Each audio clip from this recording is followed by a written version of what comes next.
올해 세 번째 시간입니다. 시간인데요. 그동안 우리가 공부했던 거 잠깐만 우리가 좀 살펴보면요. 예수님께서 이제 이 지상 사역을 마치시고 승천을 하시는 그런 부분으로 해서 이 누가복음을 지상 사역을 언급한 부분을 누가복음에다가 실었고요. 그 다음에 앞으로 이제 천상 사역에서 이루어가실 부분을 이 사도행전에서 말씀을 하고 있는 거다 이렇게 저희가 말씀을 나눴죠. 그래서 이 누가는 실제적으로 우리에게 있었던 역사적 사실들을 이렇게 기록하고 있다. 이렇게 서두에 글을 쓰면서 이 누가복음과 사도행전을 우리가 성경 말씀을 기록을 해놓았습니다.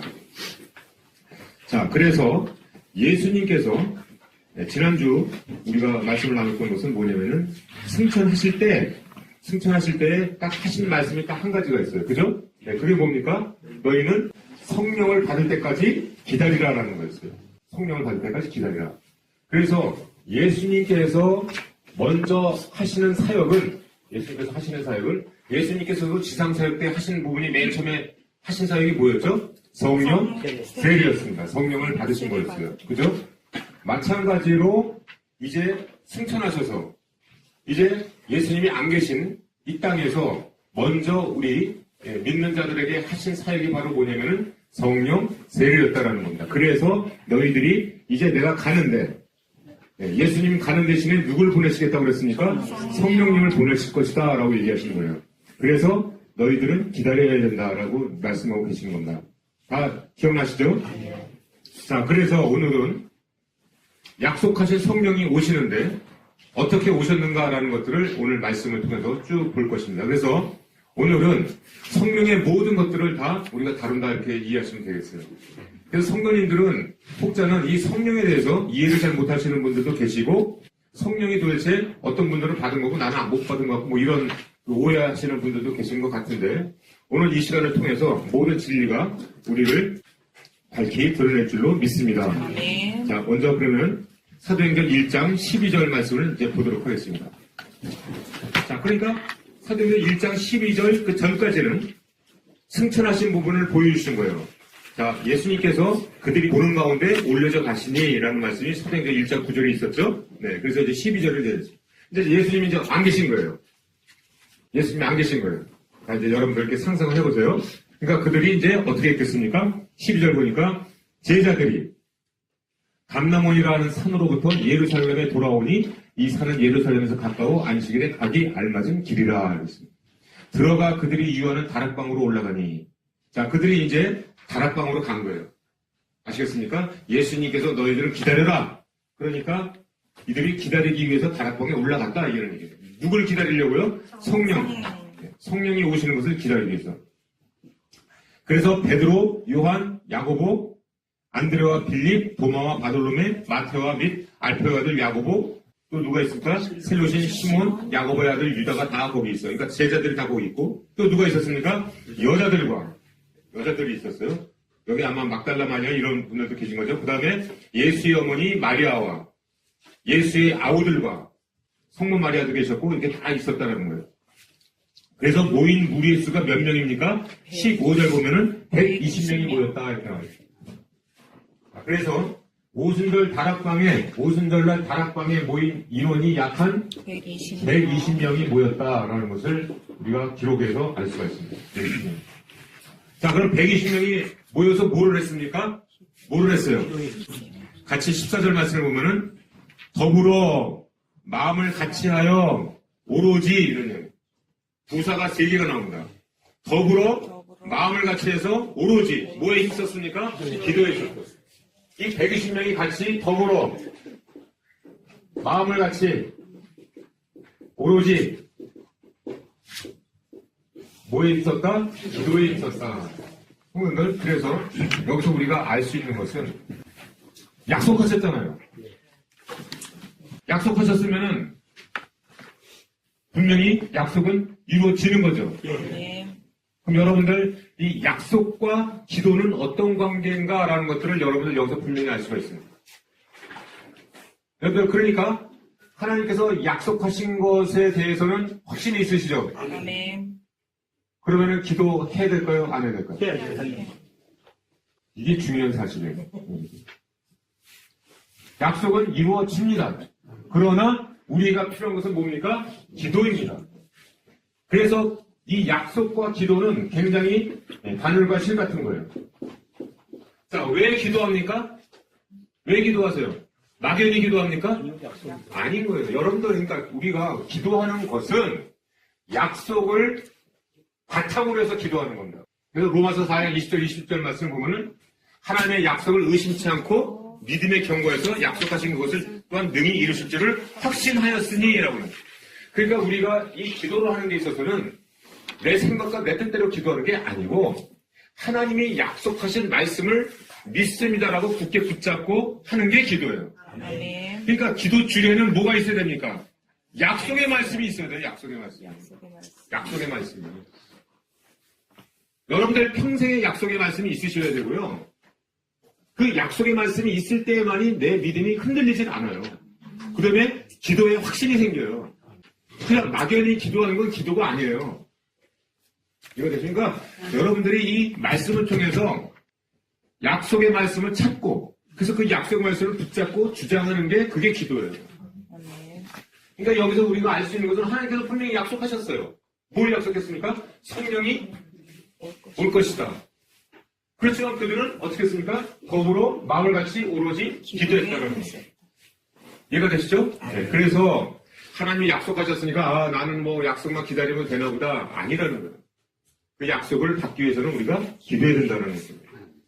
또 우리가 충분히 기도할 이유는 약속이 있기 때문이라는 거죠. 자, 그래서 이제 이 오순절 이 성령 이제 오시는데 성령은 이제 조금 있다 여기 보시면은 자 같이 뭐 성령 오시는 거를 뭐 같이 말씀을 하죠. 성령이 이제 임하는 거는 사도행전 2장부터입니다. 2장 1절부터 4절 말씀을 우리 한번 같이 보도록 하겠습니다. 그래서 그 텀에 오순절 그 성령이 오시기 전 텀에 그 다른 제자를 세우는 일이 있어요. 예, 요거는 다음 주에 우리가 말씀을 나누겠습니다. 그거는 요건 무슨 뜻을 갖고 있냐? 마띠아를 이제 세우는데 가룟 유다 대신에 한 명이 빠졌잖아요. 그래서 다른 제자를 세우는데 그게 무슨 의미를 갖는 것인가라는 것은 다음 주에 우리가 말씀을 나누기로 하고요. 오늘은 주제가 성령이니까 성령에 대해서 말씀을 이제 나누고자 하는 겁니다. 사도행전 2장 1절에서 4절 말씀을 같이 읽어보겠습니다. 오순절날이 이미 이르되 그들이 다 같이 한 곳에 모였대. 자, 그러면 그들은 몇 명입니까? 120명이에요. 아셨어요? 네, 여기 보기서의 그들은 120명. 앞에 1장에서 있었던. 그래서 후련히 하늘로부터 급하고 강한 바람 같은 소리가 있어 그들이 앉은 온 집에 가득하여 마치 불의 혀처럼 갈라지는 것들이 그들에게 보여 각 사람 위에 하나씩 임하여 있더니 그들이 다 성령의 충만함을 받고 성령이 말하게 하심을 따라 다른 언어들로 말하기를 시작하니라. 이렇게 나와요. 자, 이제 여기서 성도님들이 이 성령 세례와 성령 충만함을 다 받고 막 이렇게 나옵니다. 또 불이 임했다, 바람이 뭐 불다, 막 이렇게 하다 보니까 자, 이 성령 세례, 성령 충만이 어떤 현상 나타나는 것과 함께 도대체 이 성령 세례와 성령 충만이 뭐냐라는 것이 이제 헷갈리기 시작하는 거예요. 이게 도대체 뭐냐? 나는 이런 체험이 없었는데 여러분들 막 성령 세례 다 받으셨나요? 조용하시네. 네. 성령 세례 안 받으시고요? 성령 충만은 있으십니까? 네. 성령 세례가 안 되는데 성령 충만이 되는 거예요? 자, 오늘 다 우리 하나님께서 우리를 다 진리로 인도해줄 줄 믿습니다. 네. 자, 마음 편안히 가지시고요. 자, 그래서 먼저 우리가 여기서 짚어봐야 될 것은 오순절 성령이 임했다는 것은 크게 네 가지의 의미를 갖고 있다는 것을 먼저 정리를 해봐야 됩니다. 네 가지. 오순절 성령 임함은 오순절 성령 임함은 뭔가를 새로운 거를 뭐를 지금 알리는 거예요, 지금. 쉽게 해서 빠바방 하고 울리는 거예요, 울리는 거. 빵빠리가 쫙 울리는 겁니다. 이해가 되십니까? 자, 뭐가 먼저 오순절 성령의 임함은 어떤 의미를 갖고 있느냐? 첫 번째가 이제 예수님께서 승천하시면서 약속하신 것이 뭐였어요? 성령이 너에게 임할 것이다. 라고 이제 말씀하셨지 않습니까? 네. 이제 예수님은 다시 오세요, 안 오세요? 안 오세요. 예, 재림하실 때까지는 이제 예수님은 안 보이시는 거예요. 네.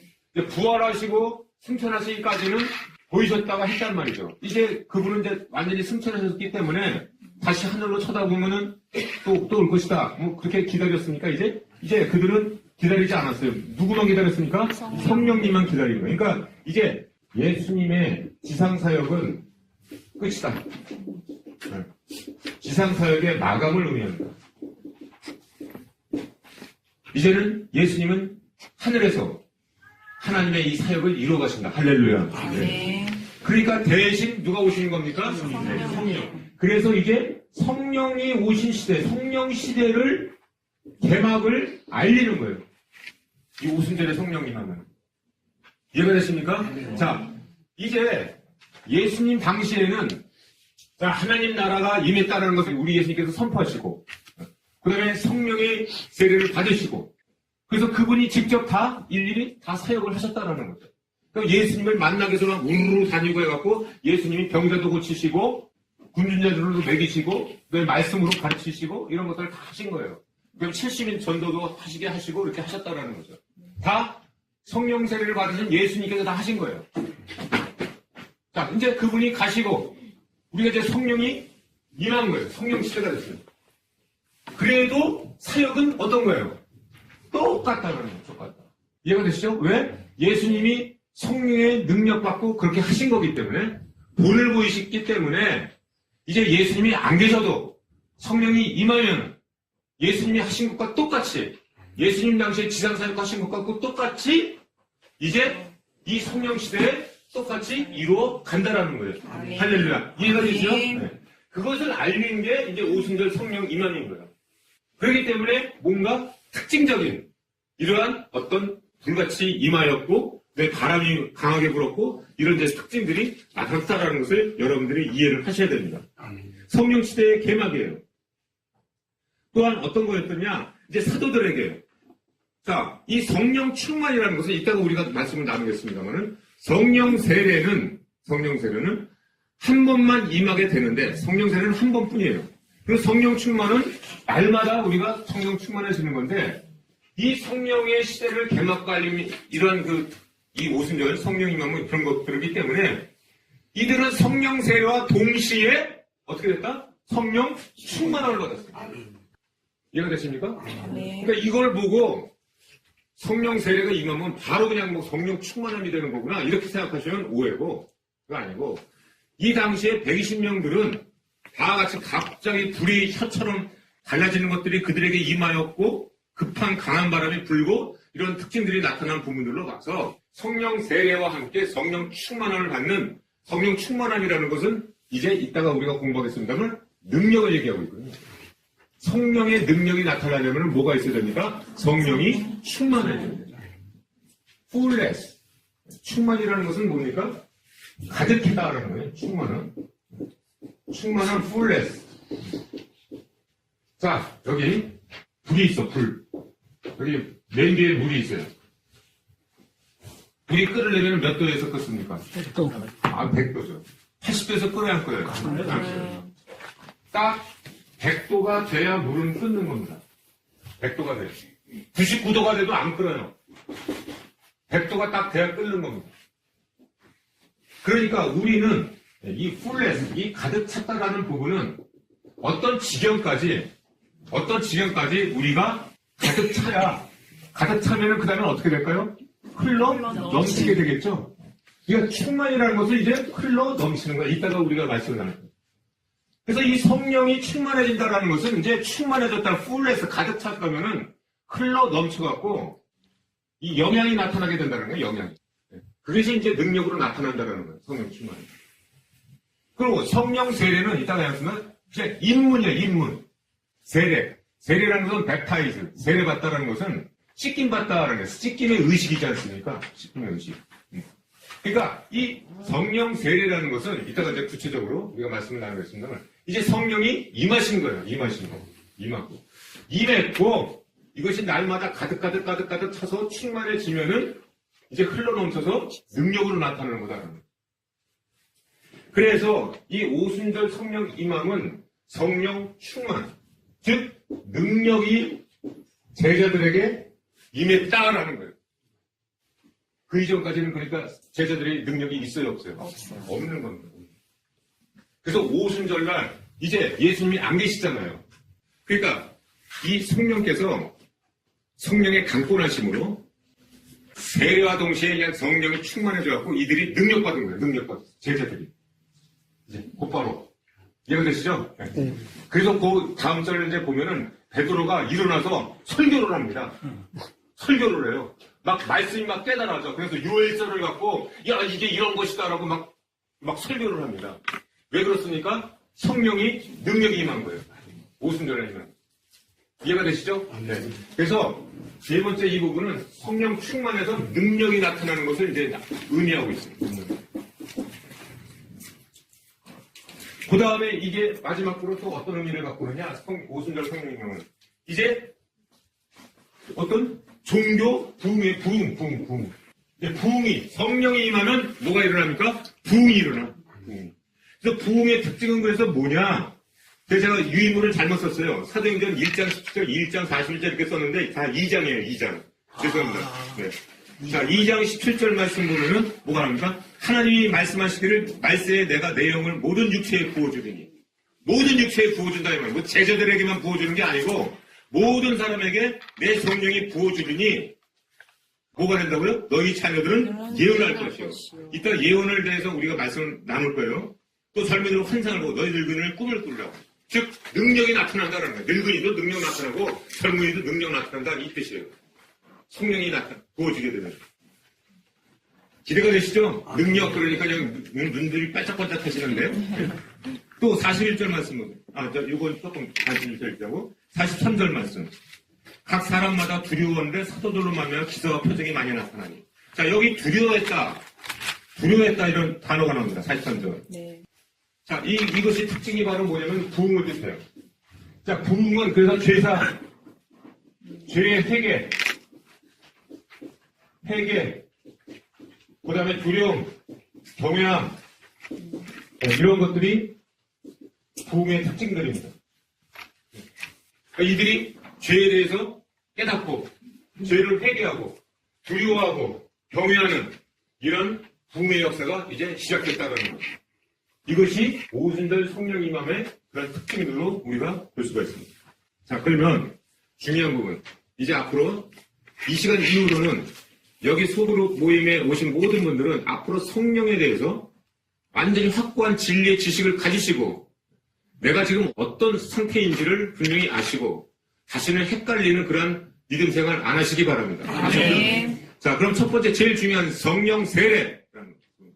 아까도 제가 성령 세례 받으셨습니까? 그러더니 대답들을 못하셔요. 왜? 바로 이런 이 오순절 이런 말씀들이 있기 때문에 또 있다가 보면은 조금 오해될 수 있는 그런 부분들이 있기 때문에 나는 성령 세례 받았나? 자, 아까도 말씀드렸지만은 세례라는 용어 자체가 뜻이 못하냐면 입문을 뜻해요. 입문. 쉽게 해서 여러분들이 믿음 생활 시작하려면 입문 과정이 있어야 되겠죠? 그 입문 과정이 뭐였어요? 여러분들 내 입술로 내 죄를 회개하고 예수님을 나의 구주로 영접하셨죠? 네. 영접하셨습니까? 여기 영접 안 하신 분들 계신가요? 다 영접하셨죠? 네. 자, 그래서 우리는 하나님의 자녀가 되는 권세를 누렸어요. 그죠? 요한복음 1장 10절 영접하는 자, 곧 그 이름을 믿는 자들에게는 하나님의 자녀가 되는 권세를 주셨으니. 자, 그게 입문이에요. 여러분들 죄를 회개했지 않습니까? 네? 회개했다라는 것이 뭐예요? 씻김 받았다. 이제 회개하면은 용서 받았어요, 안 받았어요? 용서 받았다는 게 뭡니까? 죄가 이제 씻기워졌다라는 거죠. 세례, 씻을 세자거든요. 깨끗해졌다. 깨끗한 의식이에요. 그래서 그것을 입문 과정을 나타내는 것이 세례다. 그래서 성령 세례는 그렇게 되다 보면은 본질적으로 이제 하나님과 내가 만나는 것이 된다라는 거예요. 만나는 거죠. 입문이라는 것이 뭐냐면 이제 하나님과 드디어 만남이 됐다는. 그동안에는 하나님과 나와는 어떤 사이였어요? 원수였어요, 원수. 만나고 싶어도 만날 수가 있어요, 없어요? 없고, 우리 하나님은 죄인은 만나실 수가 없는 그런 분이기 때문에 여러분들이 예수님의 그 구원의 피, 그것을 믿음으로 말미암아 나는 이제 하나님을 만날 수 있게 된 겁니다. 아멘. 자, 그래서 몇 구절을 이제 볼 텐데요. 사도행전 10장 47절 말씀을 보시면은 여기 이제 여러분들이 분명히 하셨네요. 이에 베드로가 이르되 이 사람들이 우리와 같이 성령을 받았으니 누가 능히 물로 세례 베품을 금하리요 하고, 그러니까 물세례, 성령세례, 물세례, 성령세례 다 똑같은 입문 과정인 겁니다. 이해가 되십니까? 자, 그러니까 성령세례라는 것은 내가 예수님을 믿고 세례 받고 하게 되면은 성령이 임하신 거예요. 성령세례를 받은 겁니다. 이해가 되세요? 네. 근데 나는 뭐 방언도 없고 어떤 특징 나타나는 것도 없고, 그런 어떤 이 성령 세례는 방언도 아니고, 아시겠습니까? 기쁨도 아니고 평안도 아니고 능력도 아니고 거룩함도 아니에요. 그럼 이런 것들은 다 뭐냐? 성령 세례 후에 따라오는 것들이다라는 거예요. 성령 세례 자체가 아니라는 거예요. 여러분들 예수님 맨 처음에 믿고 구원 영접기도 할 때 막 뭐 방언이 일어났습니까? 막 평안이 막 넘쳤어요? 능력이 나타났습니까? 갑자기 다 뭐 거룩해지셨어요? 그거는 폴레스. 점점 이제 성령께서 충만해지면은 내가 이제 기쁨이 넘치고 능력도 나타나고 더욱더 거룩해지고 되고 하는 거지. 성령 세례를 받았기 때문에 내가 막 갑자기 막 거룩해지고 평안해지고 막 기쁨이 넘치고 능력이 나타나는 그런 게 성령 세례가 아니다라는 거예요. 방언도 성령 세례가 아니라는 거예요. 성령이 충만해지면은 이제 방언도 하게 되는 거예요. 그러니까 이따가 말씀 더 나누겠습니다만 오순절날의 이 부분은 성령과 함께 뭐가 임했다고요? 성령 충만이 임한 거예요. 여기 성령 충만했다 이렇게 나오잖아요. 그래서 그들이 이제 막 방언이 터지고 막 이렇게 나옵니다. 그런데 그거를 아까 얘기했잖아. 오순절 이 부분은 큰 패스. 하나님의 어떤 그 역사, 히스토리 이 부분을 봤을 때는 큰 획을 긋고 있어요. 어떤 획을 긋고 있느냐? 성령 부분을 역사를 자 여기 보시면은 맨 처음에 무슨 시대가 있었어요? 무슨 시대요? 창세기, 출애굽기, 레위기, 민수기, 신명기 이게 뭐야? 누가 저자예요? 모세죠? 그러니까 모세. 이때 그러니까 이게 율법 시대. 그러니까 어떤 큰 획을 긋는 그런 시대 때에는 하나님의 기적과 어떤 기이한 현상과 그런 놀라운 현상들이 나타난 거예요. 막 바다가 갈라지게도 하시고 막 이런 부분들이 이런 특징적인 어떤 시대 때에 나타났던 그런 현상들이다라는 것을 여러분들이 이해가 되실 거예요. 자, 그러니까 모세 때에는 이런 율법 시대, 모세 때. 그 다음에 큰 특징이 어떤 시대로 이제 넘어갑니까? 어떤 시대로 넘어가요? 자, 선지자 시대. 선지자들이 이제 나타나잖아요, 선지자들이. 그럼 선지자들이 막 기적을 나타내고 막 이런 부분들이 나타나지 않습니까? 엘리야나 엘리사 같은 선지자 시대. 그죠? 네. 그 다음에 누가 이제 선지자가 다 끝나니까 누가 이제 오셨어요? 예수님. 예수님 시대 때. 예수님의 그러니까 생애기간 동안에. 자, 그래서 생애기간이 끝났어. 그래서 예수님 생애기간 동안에도 많은 기적과 표적들이 임했죠? 막 많은 기적. 선지자도 나타나요. 엘리야, 엘리사가 많은 기적들을 나타냈죠? 네. 자, 그 다음에는 이제 우리 아까 무슨 시대가 성령 시대. 그렇죠. 성령 시대가 있는 거예요. 마지막으로 이제 사도들의 시대가 이제 임했다는 거예요. 사도 시대. 성령 시대, 성령. 그래서 이 사도 시대 때 이때의 특징이 또 이러한 현상들이 나타났다라는 거예요. 그러니까 이렇게 큰 역사로 보면은 큰 이런 획을 긋을 때마다 어떤 큰 특징들이 나타나고 있었다라는 것을 우리가 성경을 통해서 우리가 알 수가 있습니다. 자, 그래서 다시 한번 제가 말씀드립니다만은 이 사도행전 2장 38절을 잠깐 보시면은 성령 세례는 그러니까 분명히 성경에 어떻게 나와 있냐면은 사도행전 2장 38절 말씀입니다. 이 중요한 말씀이에요. 2장 38절 밑줄 보시기 바랍니다. 베드로가 이르되 자 여기 이제 동시 종합 선물 세트가 나와요. 종합 선물 세트. 베드로가 이래 너희가 회개하여 각각 예수 그리스도의 이름으로 세례를 받고, 자, 세례를 다 받으셨죠?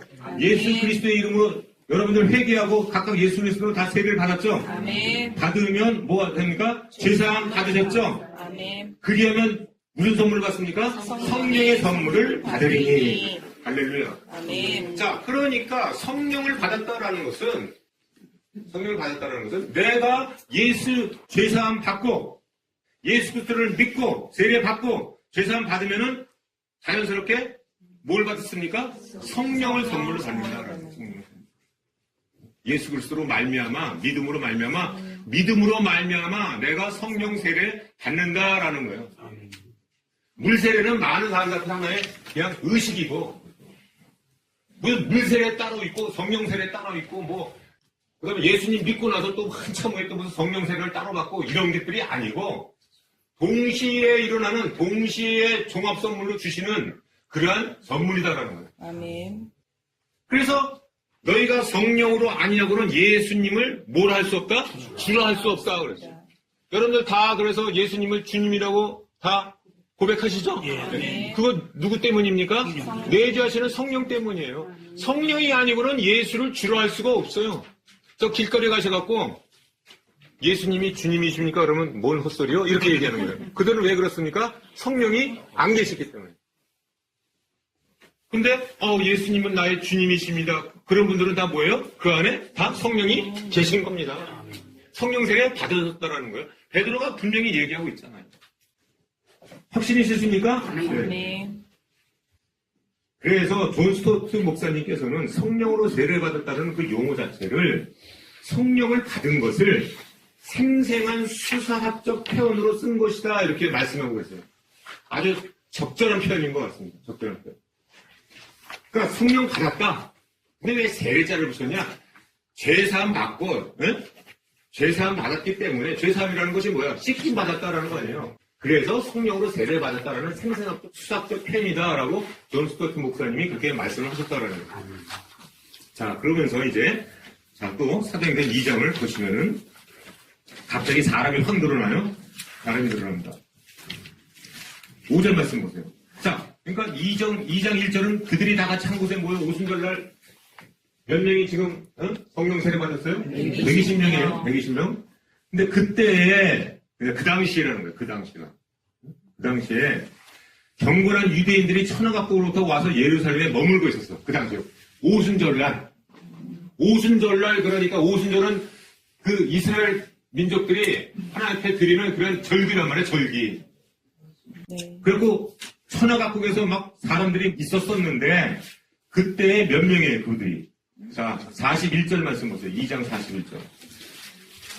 그 말을 받은 사람들은 세례를 다 받으면 이날의 신도의 수가 3,000이나 더하더라. 약 한 그러니까 3,000명 정도가 천하각국으로 왔었어요.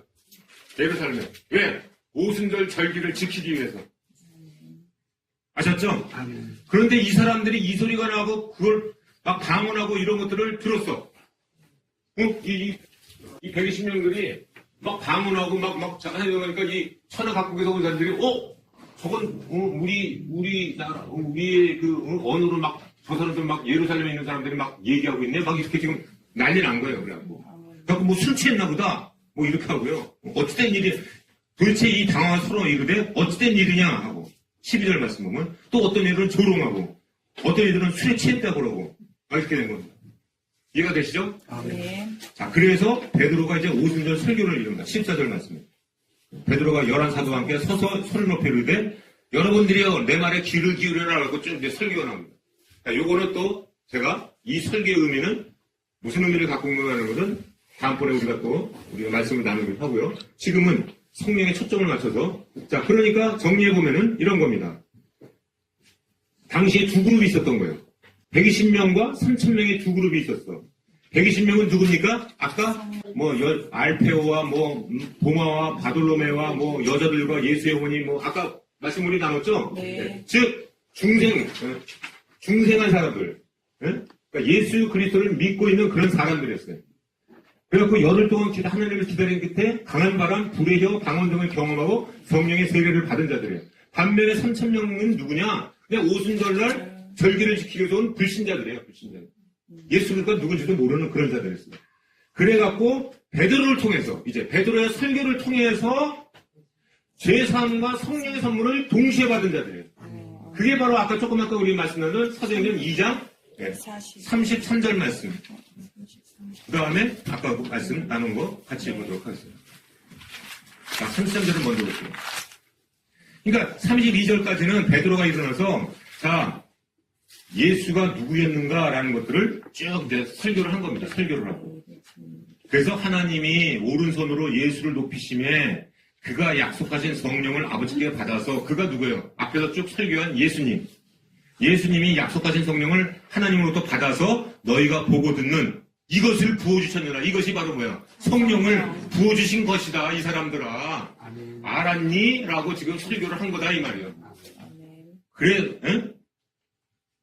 그래서 37절에서 그들이 이 말을 듣고, 그러니까 그들은 몇 명이에요? 3,000명. 3,000명이 이제 베드로의 이 설교 말씀을 듣고 어떻게 된 거예요? 마음이 찔려. 그리고 우리가 어찌할꼬 이렇게 한 거예요. 그럼 우리가 어떻게 하면 되겠습니까? 하나님의 아들이신 그 예수를 죽였고 이렇게 됐는데 우리가 어찌하면 되겠습니까? 이렇게 된 거예요. 베드로의 설교를 듣고 이 불신자 3,000명이. 그래서 38절 말씀 그러면 베드로가 이르되 너희가 아까 말씀드린 회개하고 각각 예수 그리스도의 이름으로 세례를 받고 제사함을 받으라. 그러면 성령의 선물을 받으리니 이 약속은 너희와 너희 자녀와 모든 먼 데 있는 사람들 모든 천하 만민들에게 다 하나님이 얼마든지 부르신 자들에게 하시는 것이다. 이 약속은 무슨 약속? 성령을 주시는 약속은 제사함 받고 성령의 선물을 주시는 이 약속은 뭐 이 특정한 120명에만 주는 것이 아니고 회개하고 어찌할꼬 나 어찌하면 좋겠습니까? 라고 하면 회개해라. 그럼 너가 죄사함 받고 성령의 선물을 받는다. 이건 모든 사람에게 주신 약속이다. 라고 해서 어떻게 됐다는 거예요? 죄사함 받고 성령을 받았다라는 거예요. 할렐루야. 아멘. 그러니까 이제 이 3,000명이라는 뜻은 어떤 뜻을 갖고 있는 거 하니? 이제 앞으로 이 불신자들, 우리들을 포함하고 있는 겁니다. 우리들을 포함하고 있는 거예요. 이 3,000명과 같이 누구든지 예수를 주라 시인하고 죄를 회개하고 죄사함을 받으면 누구를 받습니까? 성령을 선물로 받는 것이다 라는 것을 특징적으로 3,000명의 그룹에게 보여주는 겁니다. 이게 지금. 아멘. 자, 그러니까 다시 한번 우리는 성령 세례 받았어요? 못 받았어요? 받은 겁니다. 내가 예수님을 영접하면 바로 죄사함 받고 성령을 선물로 받는 그런 선물 세트를 받게 된 겁니다. 아멘. 확증이 있으시죠? 네. 그래서 31절 말씀 보면 이 말을 받은 사람들은 세례를 받음에 성령 세례를 받음에 이날에 신도수가 몇 명이 됐다고요? 3,000명이나 더하더라. 그래갖고 이제 120명이라가 3,000명이 더해져갖고 그들이 서로의 가르침을 받아서 서로 교제하고 떡을 떼고 오로지 기도하기를 힘쓰니라. 예루살렘 초대교회가 이제 형성됐다 이 말이에요. 그래서 여러분들이 다 아는 이제 같이 뭐 물건도 남고 재산도 팔아주고 같이 마음을 같이 해서 이렇게 믿음 생활을 같이 해나가는 이러한 놀라운 역사가 일어났다라는 거예요. 아멘. 그러니까 시작은 약속하신 성령을 기다리기 위해서 정리하면은 오로지 더불어 마음을 갖춰서 기도에 힘썼더니 약속하신 그대로 약속이 이루어졌어요? 안 이루어졌어요? 이루어진 거예요. 그리고 성령 세례와 그냥 성령 충만을 받은 거예요. 왜? 그건 아주 특이한 현상이에요. 특이하게. 왜? 성령 시대를 개막하는 땀바래였다라는 거죠. 그래서 막 방언이 터져오니까 3,000명이 오순절로 온 사람들이 보고 이게 어찌된 일이야 뭐 하다 보니까 베드로가 이제 설교를 진리의 말씀 다 이미 이제 어떻게 된 거예요? 베드로도 성령 충만해져서 능력 받은 거죠. 지금. 설교를 막 하는 그러니까 충만해지면은 성령이 충만해지면은 어떤 결과가 나타나느냐? 이따 이제 제가 말씀드립니다. 막 이렇게 신나는 거예요.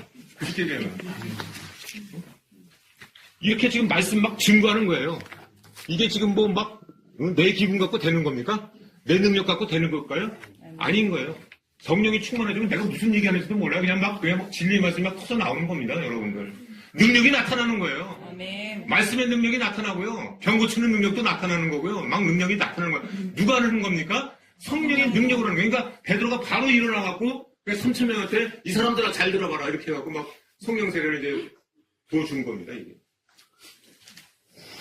자, 그런데 아주 특이한 또 여러분들이 의문을 가질 부분이 또 사도행전에 나온다는 거예요. 성령 세례는 특별한 사람부터 따로 받는 것인가? 라는 질문을 제가 지금 던집니다. 자, 그러니까 베드로로부터 이 3,000명이 지금 성령 세례를 받았잖아요. 네. 여러분들은 그럼 우리는 어떻게 되는 거예요? 자, 이 부분이 상당히 특별한 사람부터 받는 것에 대해서 해석을 어떻게 되는가라는 것들이 바로 이제 사도행전 8장에 들어가면은 여러분들이 헷갈리는 부분이 나와요. 헷갈리는 부분. 자, 사도행전 8장 12절 13절 말씀 잠깐 보세요. 그래서 이제 사도행전 8장을 보면은 이제 앞으로 우리가 사도행전 3장, 4장, 5장, 6장 하는데 이제 성령의 이제 세례를 받게 되면은 이제 사탄이 또 가만히 있지 않는다. 우리가 능력 받는다고 그래갖고 성령 세례 받는다고 사탄이 나 이제 도망가야지 이런 게 아니에요. 바로 사탄이 이제 박해가 공격을 합니다. 사탄은 하나님의 사역을 하고자 할 때에 있어서는 항상 사탄은 그걸 방해하는 세력인 거예요. 그래갖고 사도행전 3장부터 7장까지는 박해가 일어난 것이 나옵니다. 박해가 일어난 것. 스테반이 죽고 막 이런 것들이 나타나요. 사울이 막 기세가 등등해갖고 막 그리스도들을 잡아가지고 막 이런 것들이 나타나요. 그래서 막 이제 제자들이 뿔뿔이 흩어지는 거예요. 뿔뿔이 흩어지는 광경이 나오고 이제 8장 말씀을 좀 보겠습니다. 배경을 잠깐 말씀드린 거예요. 이제 그래서 막 뿔뿔이 흩어져서 그날에 예루살렘에는 교회에 큰 박해가 일어나서 사도에는 다 유대와 사마리아 땅 모든 땅으로 흩어졌어요. 병만한 사람들은 스테반을 장사하고 위에 크게 울죠. 스테반도 죽고 그러다 보니까 장사하고 막 울었어요. 그래서 기세등등한 사울은 교회를 진멸하고 각 집에 들어가서 남녀를 끌었다가 옥에 가뒀어요. 요거 다 이제 앞으로 공부할 것들이니까, 자, 이제 그걸 보시고, 중요한 거는 오늘 성령이니까, 성령 부분을 나오는 것을 이제 여러분들 볼 거예요. 자, 5절. 빌립이 그래서 사마리아 성으로 내려간다. 북이스라엘 수도 사마리아. 아시죠? 사마리아로 빌립은 간 거예요. 흩어져 갖고. 그래서 빌립이 사마리아로 가서 그리스도에게 백성에게 전파하니 무리가 빌립의 말도 듣고 행하는 표적도 보고 한 마음으로 그가 하는 말을 따르더라. 그래서 빌립이 사마리아 가서갖고 복음을 전하고 해갖고 막 표적도 하고 기적도 나타내고 하다 보니까 그들이 믿고 따랐다라는 거죠. 막 안진뱅이도 일어나고 더러운 이실들도 물러나고 막 이런 현상들이 나타났어요. 그래서 12절 말씀. 빌립이 하나님 나라와 및 예수 그리스도의 이름에 관한 전도함을 그들이 믿고 다 남녀가 다 세례를 받으니 이렇게 나와요. 그러니까 여기서 지금 세례를 받았다니까 이 사람들도 성령 세례 받았나 보다 세례를 받았나 보다 그런 거야. 그렇게 이해를 하면 안 돼요. 여기는 왜 그런 거니? 15절 말씀 보세요. 14절. 예루살렘에 있는 사도들이 사마리아도 하나님의 말씀을 받았다함을 듣고 베드로와 요한을 보내매 그들이 내려가서 그들을 위하여 성령 받기를 기도하니 이는 16절 말씀. 아직 한 사람에게도 성령 내리신 일이 없고 오직 주 예수의 이름으로 세례만 받을 뿐이었더라 라는 기록이 나와요. 자, 그러니까 여기서 이제 사람들이 또 헷갈리기 시작하는 거. 이거 봐봐. 성령 세례는 아직 안 받을 때잖아. 근데 믿었대잖아. 세례는 받았다고 그러는데, 그러니까 남녀가 다 세례 받아. 이거 이제 물 세례를 받는 거야. 그리고 예루살렘에 있는 사도들은 사마리아가 믿는다고? 하나님 말씀을 받았다고? 야, 그 진짜인지 아닌지 한번 가봐. 그래갖고 베드로하고 요한이 간 거예요. 사마리아. 자, 이건 뭘 뜻하는 거냐? 이건 뭘 뜻하는 거냐? 여러분들이 그러니까 이 성경 전체를 이해를 하고 공부를 해야 되는 거지, 이런 이단들과 같이 그냥 특별한 한쪽 부분을 딱 떼어갖고 성령 세례는 틀린 거다. 이거는 별도로 받는 것이다. 여러분들이 이렇게 생각하는 이런 사임 같은 소리를 하면 안 된다는 거예요. 여러분들이 여기서 주목해야 될 부분들은 예루살렘에서 베드로와 요한이 갔다라는 게 중요합니다. 왜 갔습니까? 왜 간 거예요? 사마리아가 믿어? 사마리아가 믿어? 이상한데? 이런 거예요. 자, 그러면 역사 속으로 들어가야 돼요. 도대체 이 예루살렘과 사마리아는 어떤 관계였는가가 중요한 거예요. 자, 예수님 당시에 예수님이 사마리아로 들어가실 때 사마리아 여인을 만났어요. 우물가에서. 기억나십니까? 네. 그 사마리아 여인이 뭐라 그럽니까? 상종도 안 하는 사마리아 사람을 어찌 나를 이렇게 상종합니까? 라고 묻지 않습니까? 자, 그러니까 사마리아 사람들은 당시 이 유다 사람들의 입장에서는 이건 사람이 아니야. 잡종이야, 잡종. 상종도 안 하고 인간으로 취급도 안 하는 그들이 하나님의 백성들이야? 웃기는 소리 하고 있어. 하나님의 백성들은 자기만들의 백성이지 저 사람들은 하나님을 믿는 백성들이 아니라고 여기고 있었어요. 여기. 누가? 이스라엘 사람, 유다 사람들. 이해가 되시죠? 그러다 보니까 그들이 하나님 말씀을 들었다 보니까 이게 무슨 소리야? 라고 해서 예루살렘 교회에서 베드로하고 요한을 보낸 겁니다. 진실인지 아닌지 가봐. 이렇게 된 거예요. 그래서 베드로하고 요한이 사마리아를 간 겁니다. 이게. 그래서 봤더니 베드로와 요한을 보니 15절 그들이 내려가서 그들이 누구예요? 베드로와 요한이 가서 봤더니 어머 정말로 믿는 자들이 됐어. 예수 그리스도를 이제 알게 됐어. 그들이. 그러다 보니까 그들을 위하여 성령 받기를 기도해서 그래서 성령을 받게 한 겁니다. 자, 그러니까 이 부분은 어떤 부분을 갖고 있는 거니? 당시 유다 백성들이 그런 편협적인 생각을 갖고 있었기 때문에 만약에 그들이 예를 들어서 동시에 베드로와 3,000명한테 제사를 받으라. 그럼 너가 제사함과 성령을 선물로 받으리니 이렇게 한 것처럼 동시에 사마리아에도 마찬가지로 그런 현상이 나타났다면 아마 종파 싸움이 일어났을 수도 있는 거예요. 종교적 종파. 유다 종파와 저 사마리아 종파. 충분히 있을 수가 있겠죠? 왜? 적대 관계고, 야, 우리가 믿는 종교는 이런 거야. 그리고 저기 종교는 이런 거야. 하다 보니까, 하나님께서 이 민족들의 두 민족의 깊은 갈등과 깊은 고를 알고 계셨기 때문에, 잠시, 그래서 이 사도들에게 입증을 보여주기 위해서. 아시겠습니까? 야, 이 사람들도 믿는 사람들이야. 가서 봐봐. 라고 하는 것은 하나님께서 입증을 시켜주시기 위해서 잠깐 동안에 텀을 주신 겁니다, 이게. 그래서 그들이 베드로하고 요한이 직접 가서 진짜 봤더니 정말이 아니에요. 정말이었던 거죠. 아, 정말 믿는 자들이야.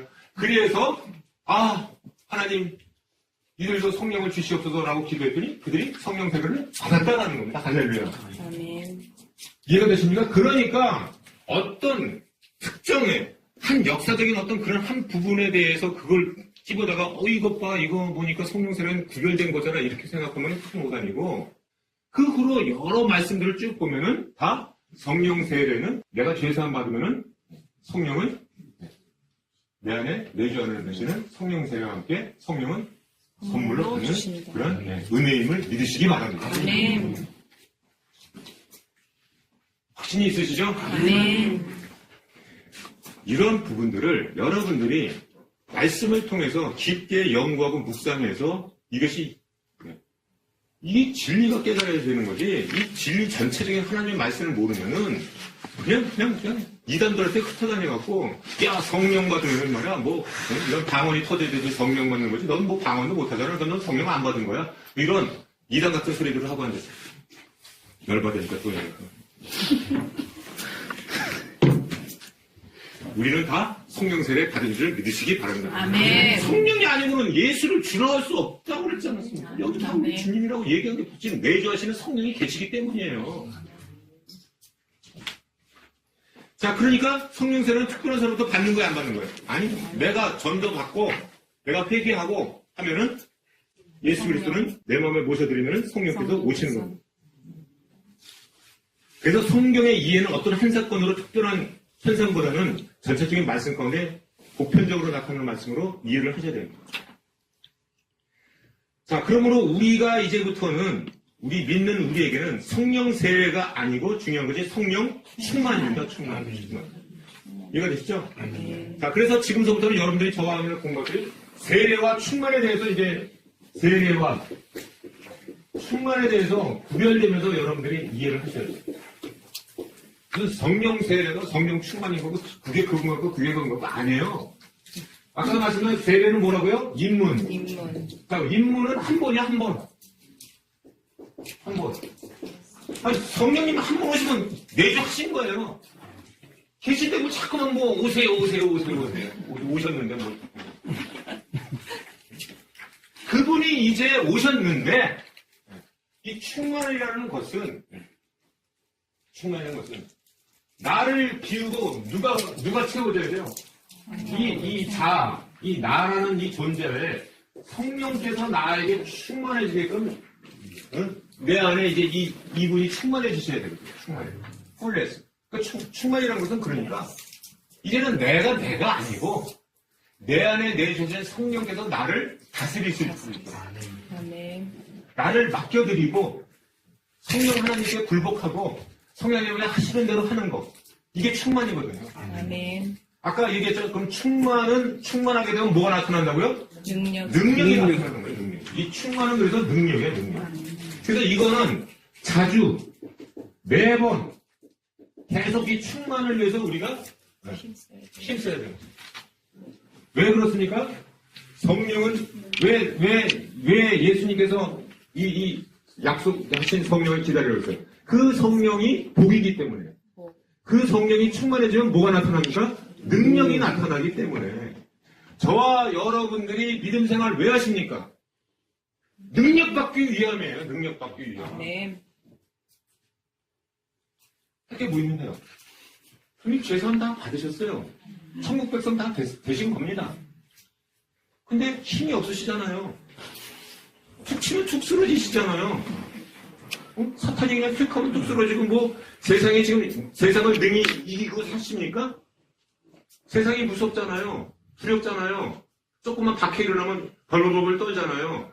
먹고 사는 일에 지금 뭐 근심 걱정 그냥 무서우셔갖고 전부 다 이러고 계시잖아요. 왜 그렇습니까? 능력이 없기 때문에. 그래서 저와 여러분은 이제 필요한 것은 성령 충만한 것뿐인 겁니다. 아멘. 능력이 있어야 돼요. 지금 능력을.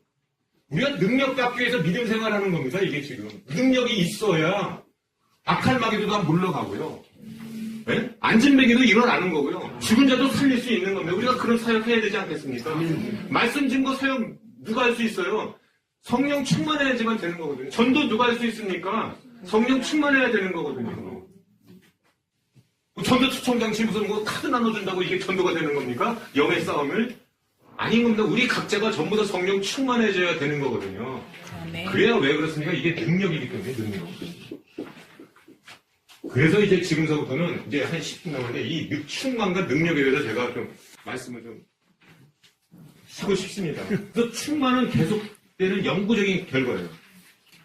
그래서 입문의 경험으로서 대련은 반복될 수 없지만 충만은 반복될 수 있을 정도로 계속적으로 유지되어야 할 필요가 있는 거예요. 아멘. 자, 그러면 성령은 성령께서는 우리 안에 내주고 계시죠. 아멘. 그럼 우리가 이 충만해지려면 어떠냐? 이분이 자꾸만 이 충만해지려면은 나를 비워야 돼, 나를. 네. 그러니까 자꾸만 나를 내세우면은 들어오실 수가 없어요. 나를 비워야 들어와요. 그러니까 들어온다라는 것은 비워져야 들어오는 거잖아요. 네. 뭐가 차 있으면 들어올 수 있습니까? 없습니까? 없어요. 그러니까 자아 충만. 나의 충만이면은 성령 충만이 돼야 안 돼요. 안 되는 거예요, 그래서 그게 갈라디아서 2장 20절이에요. 내가 그리스도와 함께 십자가에 못 박힌 나니가 그런즉 이제는 내가 산 거죠. 나를 비워야 들어오거든. 비워야 채워지거든. 근데 나를 안 비워. 내가 주인이야. 그럼 어떻게 됩니까? 그래, 그럼 네가 주인이다. 이렇게 되는 거예요. 안 충만해진다. 아까 얘기했죠. 충만하지 않으면 뭐가 안 나타난다고요? 능력이 안 나타나요. 그러니까 지고집 저기서 살아가는 거예요. 그러니까 겉만 번드르르한 목사고 장로고 뭐 집사고 권사님이지 능력이 하나도 없어. 말만 그냥 막 하는 사람들. 악한 귀신은 말하는 걸 무서워하지 않습니다. 말에 뭐 무서워합니까? 예수 그리스도의 능력이 무서워하지. 아멘. 그래서 순종으로 반응할 때, 순종을 할 때 우리 인간의 능력이 이제 올라가요. 능력이. 자, 지금부터 이게 더 중요해요. 그래서 아까도 말씀드렸지만 계속적으로 이 생수, 우리는 목말라야 돼요.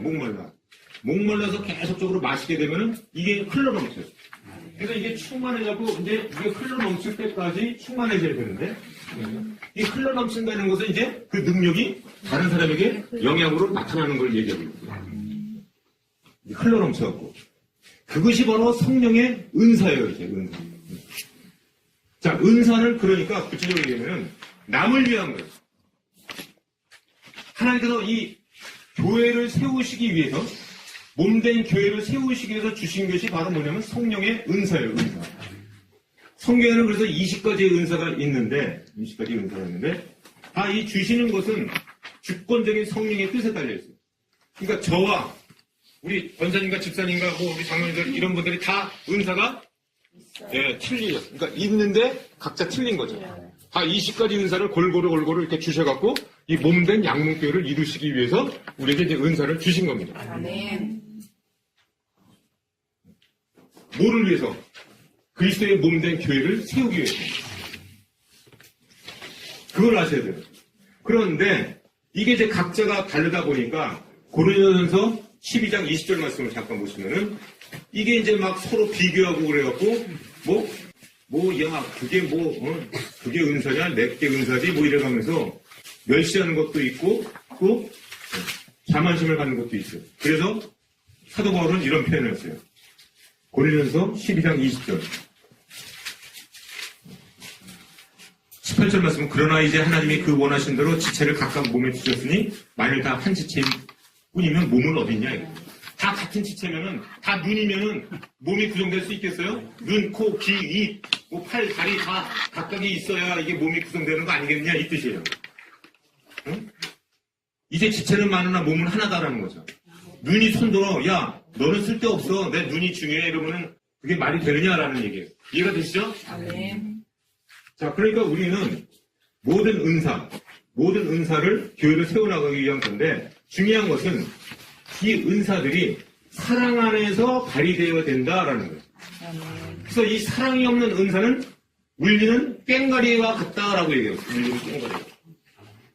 그러니까 사랑이 없는 것은 아무 소용이 없다 이렇게 지금 얘기하고 있는데 자 그래서 이거를 정리를 해보면은 은사는 이렇게 하나의 연결고리를 갖고 있어요. 사랑, 은사, 진리, 봉사 이게 하나의 팔찌처럼 하나의 이렇게 딱 연결고리 다 이렇게 한 묶음이다는 거예요. 사랑 없는 은사 의미 있어요 없어요? 없는 거예요. 은사를 맺었으니까 사랑으로 해야 이 은사가 나타나요. 그래서 은사를 통해서 봉사를 하는 거예요. 각각의 주신 은사를 통해서. 저도 하나님께서 주신 은사로 지금 이 봉사를 하고 있는 겁니다. 이 봉사를 하되 어떤 마음으로 해야 됩니까? 사랑의 마음으로. 우리 지체를 사랑하는 마음. 하나님을 사랑하는 마음으로 사는 거예요. 나를 드러내고 나를 사랑하는 마음으로 하면 그건 울리는 꽹과리가. 이해가 되십니까? 아멘. 이해가 분명히 되시죠? 아멘. 그리고 은사를 했는데 봉사를 안 해요. 그럼 그 은사가 어떻게 되는 거예요? 쓸데없는 거예요. 쓰레기 같은 거예요. 쓰레기. 그 은사는 점점 없어질 거예요. 능력도 안 하잖아요. 그러니까 하나님이 주신 은사는 그리스도의 몸을 세우기 위한 교회를 위한 봉사를 해야 된다. 근데 그 봉사를 하는데 사랑으로 해야 된다. 자기를 나타내기 위한 봉사, 자기를 드러내기 위한 봉사, 이건 다 쓰레기다. 이거. 사랑이 없는 건 울리는 꽹과리다. 이거. 내가 돈을 받으려고 하자. 다 울리는 꽹과리 같은 소리. 그래서 하나님이 주시는 은사는 사랑으로 할 때에만이 하늘의 소리로 들리는 거예요. 사랑으로 행함하니 봉사를 해요. 그 다음에 뭘 해야 됩니까? 항상 진리. 이거를 바라보면서 여러분들이 자기가 주신 은사를 지금 들여다봐야 돼요. 내가 정말로 은사를 갖고 봉사하고 있는가? 근데 이 봉사하는데 사랑으로 하고 있는 건가? 아니면 나를 드러내기 위해서 하는 건가? 진리로 하는가? 지 생각대로 하는가? 그런데 여러분들이 그러니까 은사니까 다 똑같아요. 다 똑같아요. 다 귀한 거예요. 그런데 여러분들이 더 좋은 은사를 사모하라는 말씀이십니다. 더 좋은 은사를. 지금 시간 관계상 찾을 시간이 없어요. 여기 다 유인물이 있으니까. 네. 그럼 더 좋은 은사가 뭐냐? 더 좋은 은사. 더 좋은 은사를 사모해야 돼요. 이거리 디자이어. 그래서 고린도서 10장 31절에 나오는데 아까 20가지 인정해 있는데 여러분들이 더욱더 사모해야 될 은사가 있어요. 사는 더 좋은 길. 그게 바로 뭐냐? 고린도서 12장 7절 10절 말씀. 본도 12장 7절. 다시 읽어볼까요? 각 사람에게 성령을 나타내시면 유익하게 하라. 유익하게, 봉사를 하기 위해 유익하게 하기 위해다 이거예요. 확신이시죠? 네. 자, 어떤 사람에게는 성령으로 말미암아 지혜의 말씀을, 어떤 사람에게는 같은 성령을 따라 지식의 말씀을. 그래서 맨 처음에 나오는 게 뭐냐면은 말씀이 나와요, 말씀. 지혜와 지식으로 말씀하는 거. 그리고 다른 사람은 같은 성령으로 믿음을, 어떤 사람은 성령으로 병 고치는 은사를, 또 어떤 사람에게는 능력행을 행함을 뭐 이렇게 쭉 방언함을 이렇게 방언이 맨 밑이야. 방언이 맨 밑이라고. 네? 그러면서 31절 말씀에 너희는 더욱 큰 은사를 사모해라. 그랬어요. 자, 그러면 여기서 고린도서 12장에 순서가 쭉 있는데 더 큰 은사를 사모한다 그러면 이거는 뭐를 의미할까요? 여러분 어떻게 생각하세요? 뭐가 가장 더 큰? 여러분 무슨 은사를 사모하겠어요? 더 큰 은사가 뭐예요 여기서? 말씀 은사입니다. 말씀 은사예요. 말씀 은사. 가르치는 은사입니다. 가르치는 은사. 가르치는 은사가 이 말씀으로 가르치는 은사가 앞에 무슨 방언의 은사, 병 고치는 은사 이런 거야. 너무나 자 여기 말씀입니다.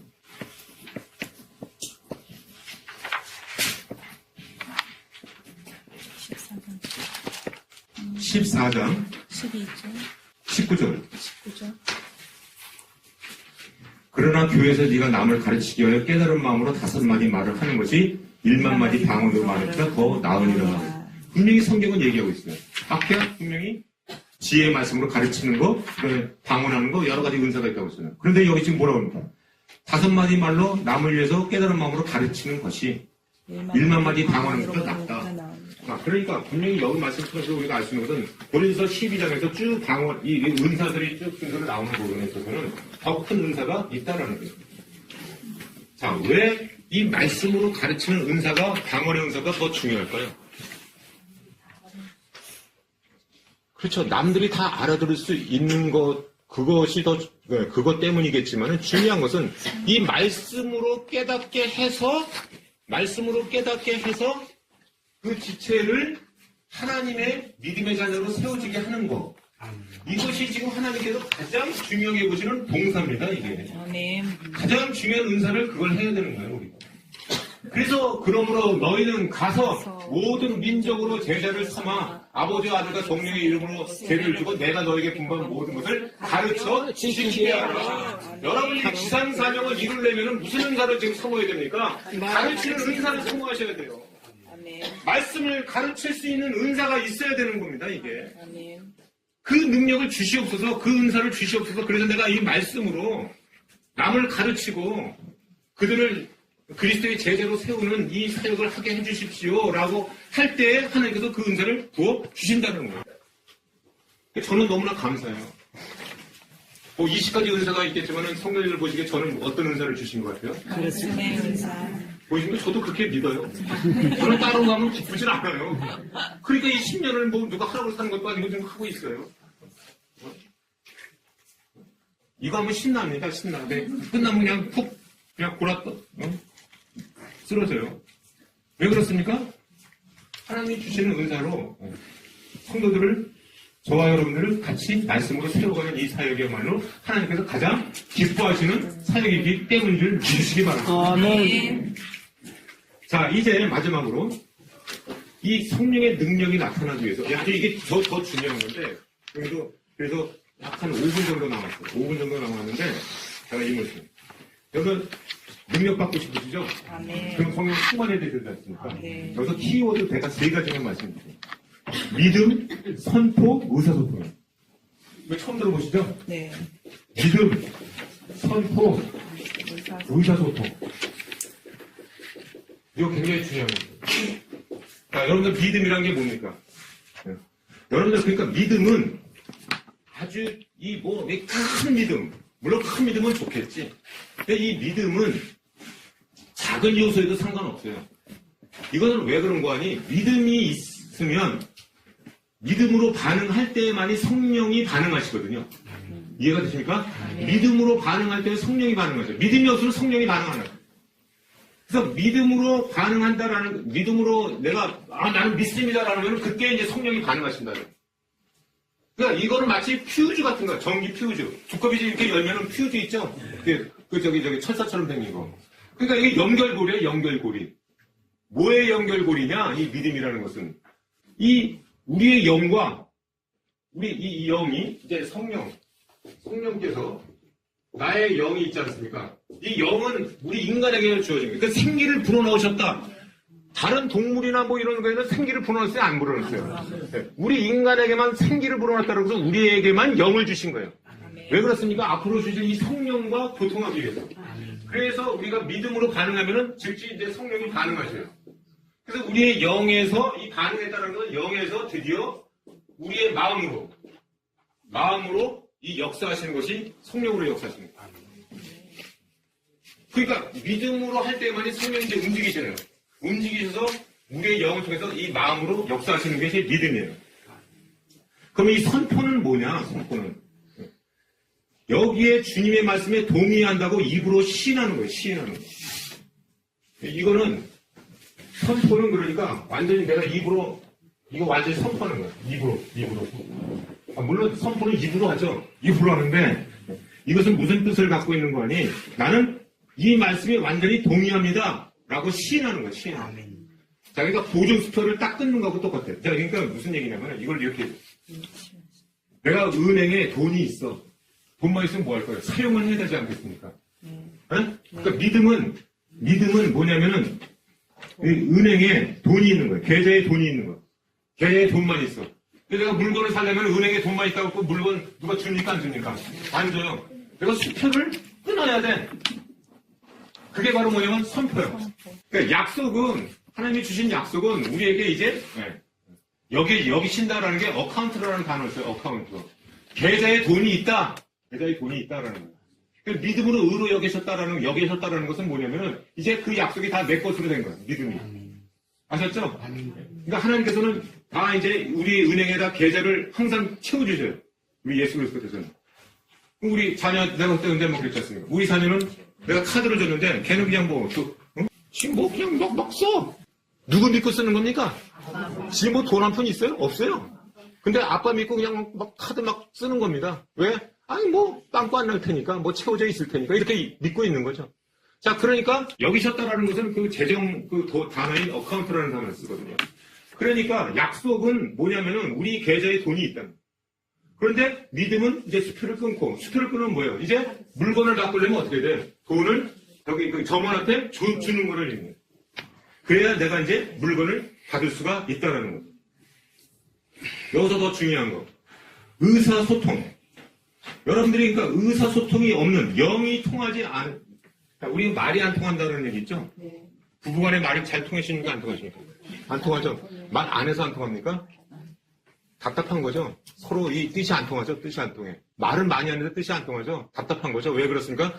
영이 지금 안 통한다는 거죠? 영이 안 통해.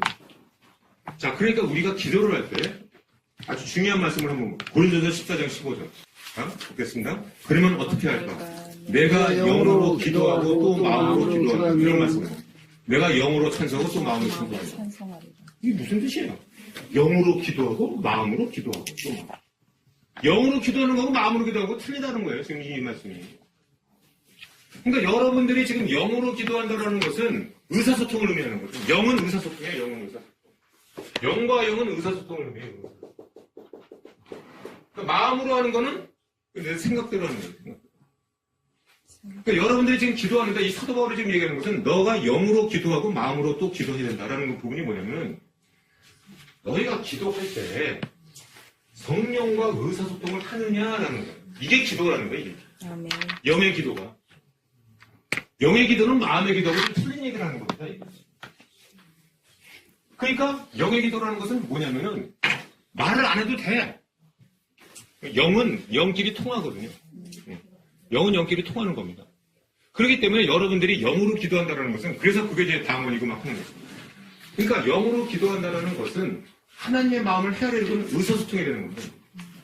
의사소통. 하나님의 뜻을 깊은 곳까지도 통달할 수 있는 거예요. 그러니까 하나님의 뜻대로 막 기도할 수 있게 되고 성령께서 우리의 기도를 도와주시는 거예요. 그래서 마땅히 기도할 바를 알지 못하는 우리를 기도할 수 있도록 도와주신 것이 성령이에요. 아멘. 그래서 이 의사소통을 하는 거예요. 그래서 여러분들이 앞으로 기도하는 거를 영으로 기도하세요. 영으로. 아멘. 자꾸만 무슨 뭐 응? 그냥 내 부정적인 마음, 완악한 마음 갖고 막 이거 들어주셔서 저러도 이걸 마음으로 기도하는 거고 영으로 기도하는 거예요. 내가 언제 시간 되면은 더 이런 부분들을 제가 여러분들 말씀. 자, 그래서 왜 지금 이 의사소통이 중요하느냐? 성령과의 의사소통에서 중요한 것은 정직함이거든요. 내 마음을 완전히 열어놓고 정직함으로 나의 모든 것을 드러내는 것을 의미해요. 그렇게 하다 보면은 이제 능력이 나타나는데 여러분들 영혼 육에 대한 성령의 또 능력 중에서 치유의 능력이 나타납니다. 치유의 능력. 우리 지금 양문교에 병든 분들이 많이 계세요. 여러분 그거는 육체의 병일 뿐이에요. 이 내적인 병도 우리 많지 않습니까? 그걸 보고 이제 보통 치유한다고 치유사역 이렇게 얘기하죠.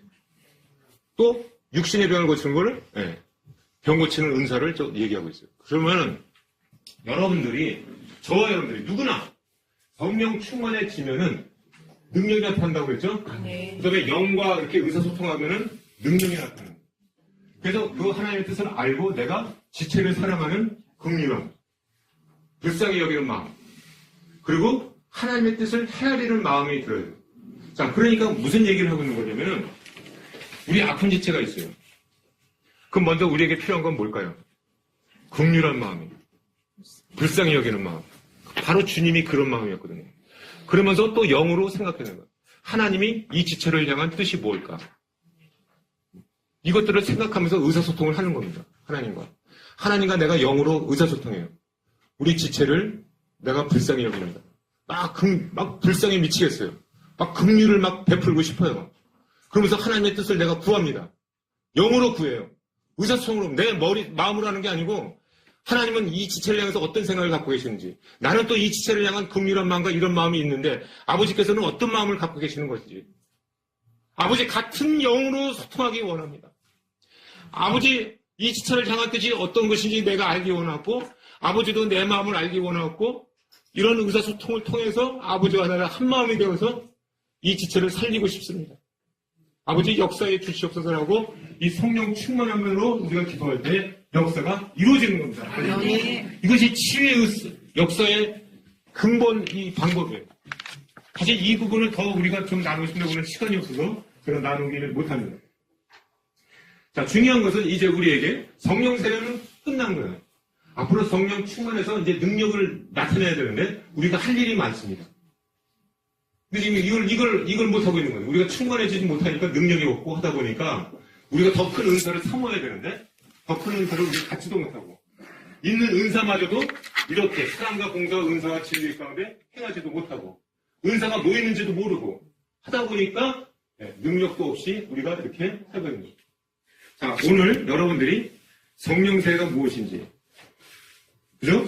성령 충만은 어떻게 해서 이루어지는 건지, 그래서 우리가 어떻게 능력을 나타낼 것인지, 이 지체들을 향한 능력을 어떻게 나타낼 것인지 하는 것들을 우리가 말씀을 보았습니다.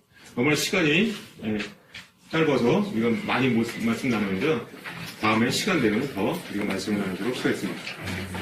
기도하고 마치겠습니다. 하나님 아버지 은혜를 감사드립니다. 오늘 성령에 대해서 모든 진리의 말씀을 우리에게 주심을 감사드립니다. 오늘 이 말씀을 잘 우리가 분별하여서 앞으로 더욱더 성령 충만한 삶을 살 수 있도록 인도하여 주시옵소서. 감사드렸고 예수님 이름으로 기도하옵나이다. 아멘.